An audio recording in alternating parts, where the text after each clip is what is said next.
Recent time లో full hit అయిన designer sari ఈ శారీ మీ అందరితో షేర్ చేయకపోతే ఎలాగా, అందుకనే మన అందరి బడ్జెట్ లో వచ్చే బ్యూటిఫుల్ శారీ అయితే మీతో షేర్ చేస్తున్నాను. ఈ ఫ్లోరల్ వర్క్ అండ్ డిజైన్ చూసే ఫిదా అయిపోతారనమాట. అంత బ్యూటిఫుల్ గా అయితే ఉంది. ఓన్లీ శారీకి కాదు, బ్లౌజ్ కి కూడా బ్యూటిఫుల్ వర్క్ అయితే ప్రొవైడ్ చేసేసారు. మనకి పళ్ళు చూసారా ఎంత బ్యూటిఫుల్ అండ్ ఎంత మంచి వర్క్ అయితే ప్రొవైడ్ చేశారో.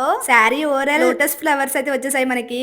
ముందుగా ఈ శారీ ఎక్కడ తీసుకున్నాను అనేది మీతో షేర్ చేసేస్తాను. ఇది నేను మితాన్స్ శారీ కలెక్షన్ అని ఇన్స్టాగ్రామ్ పేజ్ లో అయితే తీసుకున్నాను. ఇంకా ఇందులో చాలా బ్యూటిఫుల్ కలర్స్ అయితే అవైలబుల్ గా ఉన్నాయి. మనకి పళ్ళులో వచ్చిన లోటస్ ఫ్లవర్ ఎంత పెద్దగా అండ్ ఎంత మంచిగా అయితే ఇచ్చేసారు. అండ్ దానికి చుట్టూ కూడా కడ్డాన వరకు అయితే ఇచ్చేసారు. అండ్ దీనికి రిప్లికాస్ కూడా ఉన్నాయి. బోర్డర్ అటాచ్ చేసి అయితే ఇస్తున్నారు. మనం చూసే శారీలో 2-3 క్వాలిటీస్ అయితే ఉంటాయి అండ్ లో క్వాలిటీతో అయితే వస్తున్నాయి. కానీ నేను తీసుకున్న ఇక్కడ శారీలో బీడ్స్ అండ్ వర్క్ అయితే ప్రొవైడ్ చేశారు. చూస్తున్నారు ఇక్కడ లేస్ అనేది రాలేదు, బీడ్స్ వచ్చాయి కాబట్టి మాటి మాటికి ఎగిరిపోకుండా స్టిఫ్ గా ఉంటుంది. అందుకే వర్క్ ఉందా లేదా అనేది చెక్ చేసుకుని తీసుకోండి. శారీ జస్ట్ 250 కి శారీ ప్రీ ప్లీటింగ్ కూడా చేస్తున్నారు వీళ్ళ పేజ్ లో. కానీ కొరియర్ చార్జెస్ మీదే ఉంటుంది. ఇంకా వీళ్ళ పేజ్ లో మంచి మంచి ట్రెండింగ్ కలెక్షన్స్ అయితే ఉన్నాయి. వాళ్ళ పేజ్ ని ట్యాగ్ చేస్తాను, ఒకసారి చెక్ చేసేయండి.